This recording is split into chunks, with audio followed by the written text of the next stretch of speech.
সবাইকে আবার একবার ওয়েলকাম এই চ্যানেলে। আজ আমরা ক্লাস 10-এর অর্থাৎ দশম শ্রেণীর ভেদ চ্যাপ্টারের কোষে দেখি 13-র 10-এর দাগের অঙ্কটি করব। যারা আগের ভিডিওগুলো দেখোনি তারা দেখে নাও, সেখানে আগের অঙ্কগুলো সব করে দেওয়া আছে। তোমরা এখন কোষে দেখি 13-র 10-এর দাগের অঙ্কটা পড়ো। দেখো কি লেখা আছে, ওয়াই দুটি চলের সমষ্টির সমান। ওয়াই দুটি চলের সমষ্টির সমান, যার একটি এক্স চলের সঙ্গে সরলভেদে এবং অন্যটি এক্স চলের সঙ্গে ব্যস্তভেদে আছে। এক্স সমান 1 হলে ওয়াই সমান -1 হয়, এবং এক্স সমান যদি 3 হয় তাহলে ওয়াই সমান 5 হবে।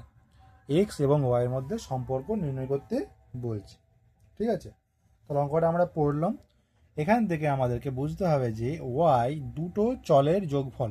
সেই দুটো চল কি এখানে বলে দেয়নি, তাই আমরা ধরে নেব দুটো চল ধরে নেব। তাহলে আমরা যদি অঙ্কটা এগোই, দেখো কিভাবে হবে। দেখো অঙ্কটা আমরা কিভাবে করি। ধরে নিলাম, ধরি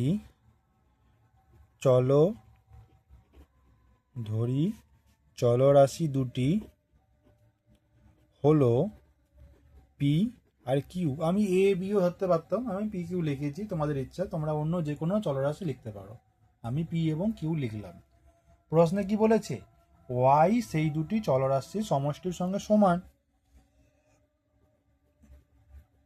প্রশ্নানুসারে ওয়াই সেই দুটি মানে পি প্লাস কিউর সঙ্গে সমান, সেই দুটি চলরাশির সঙ্গে সমান। ঠিক আছে, এবার প্রশ্নে কি বলে দিয়েছে যে একটি চলরাশি এক্স এর সঙ্গে সরলভেদে আছে। ঠিক আছে, তাহলে প্রশ্নানুসারে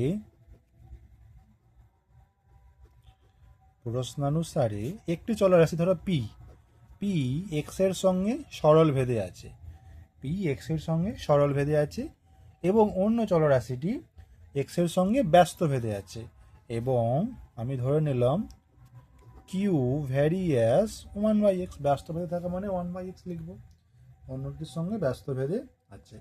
এখান থেকে আমরা পাচ্ছি পি সমান k1x আর কিউ সমান k2/x, যেখানে k1 k2 হচ্ছে তোমার ভেদ ধ্রুবক। k1 এবং k2 হলো তোমার ভেদ ধ্রুবক। ঠিক আছে, এখান থেকে আমরা দুটো জিনিস পেলাম, p সমান k1x আর q সমান k2/x। বোঝা গেল? এবার দেখো, আমরা কি জানি যে y সমান p প্লাস q, তাহলে অতএব y সমান p এর জায়গায় p এর মানটা বসিয়ে দেবো k1x, প্লাস কিউর জায়গায় কিউর মানটা বসিয়ে দেবো k2/x। হলো y সমান এখানে k1x প্লাস k2x, যেহেতু আমরা পেয়েছিলাম যে y সমান p প্লাস কিউ, p এর জায়গায় p এর মান বসালাম, কিউর জায়গায় কিউ এর মান বসিয়ে দিলাম, হয়ে গেল। এবার দেখো, এইবার এই সমীকরণে আমাকে দেখো প্রশ্নে বলেছিল যে x সমান y হলে y সমান -1 হবে। দেখো প্রশ্ন এখানে বলেছে x সমান যদি 1 হয় তাহলে y সমান -1 হবে। তাহলে এখানে আমরা x এর জায়গায় 1 বসিয়ে এবং y এর জায়গায় -1 বসিয়ে দেখি, তাহলে y সমান -1। প্রশ্নানুসারে y এর জায়গায় -1 বসিয়ে দিলাম, সমান k1 ইন্টু, আমি যেহেতু এখানে x এর জায়গায় 1 বসাবো তাহলে k1 ইন্টু 1 প্লাস k2/1। ঠিক আছে, এখান থেকে আমরা কি পাচ্ছি, বা আমরা যদি ঘুরিয়ে লিখি k1 প্লাস k2 সমান -1। দেখো k1 এর সঙ্গে 1 গুণ করলে k1ই আসবে, আর k2কে যদি আমরা 1 দিয়ে ভাগ করি k2ই পাবো। এটাকে এদিকে নিয়ে চলে এলাম আর -1টা এদিকে লিখলাম। ঠিক আছে, ধরো এটা আমার 1 নম্বর সমীকরণ, k1 প্লাস k2 সমান -1। ঠিক আছে, এর পরে সেন্টেন্স কি বলছে যে x সমান 3 হলে y সমান 5 হবে। তাহলে y সমান 5 হবে কখন না, x সমান যদি 3 হয়, তাহলে k1 ইন্টু 3 প্লাস k2/3, বা 5 সমান 3k1 প্লাস k2/3। এই একটা আমরা ইকুয়েশন পেলাম যে 5 সমান 3k1 প্লাস k2/3।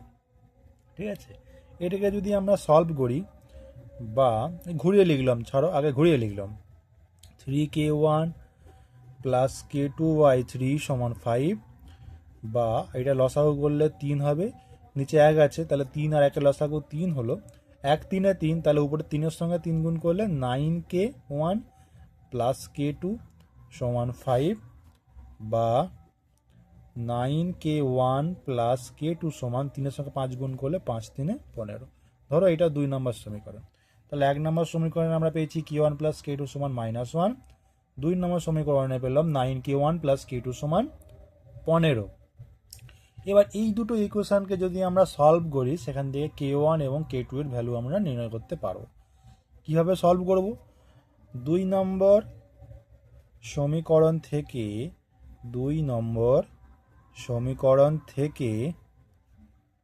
1 নম্বর সমীকরণ বিয়োগ করি। তাহলে 2 নম্বর থেকে এই 1 নম্বর সমীকরণ বিয়োগ করব। 9k1 প্লাস k2 সমান 15, আর নিচে লিখব k1 প্লাস k2 সমান -1, বিয়োগ করব। তাহলে এটা প্লাস ছিল মাইনাস হয়ে যাবে, প্লাস ছিল মাইনাস হয়ে যাবে, মাইনাস ছিল প্লাস হয়ে যাবে, বিয়োগের সময় সাইন চেঞ্জ হয় আমরা জানি। তাহলে k2 কেটে গেল, 9k1 থেকে একটা k1 বাদ চলে গেলে থাকবে 8k1 সমান দিকে 15 আর 1 যোগ করলে 16। অতএব k1 সমান কত না 16 বাই 8 সমান 2। তাহলে k1 এর মান কত পেলাম? 2। এই k1 এর মানটাকে আমরা লিখলাম, অতএব k1 সমান 2। এই মানটাকে যদি আমি 1 নাম্বার সমীকরণে বা 2 নাম্বার যেখানে ইচ্ছা বসিয়ে আমরা k2 এর ভ্যালুটা বের করতে পারি। ধরো আমি 1 নম্বর সমীকরণেই বসাবো। 1 নম্বর সমীকরণে k1 সমান 2 বসিয়ে পাই।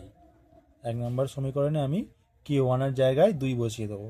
তাহলে 2 প্লাস k2 সমান -1, বা k2 সমান -1 -2, বা k2 সমান -3।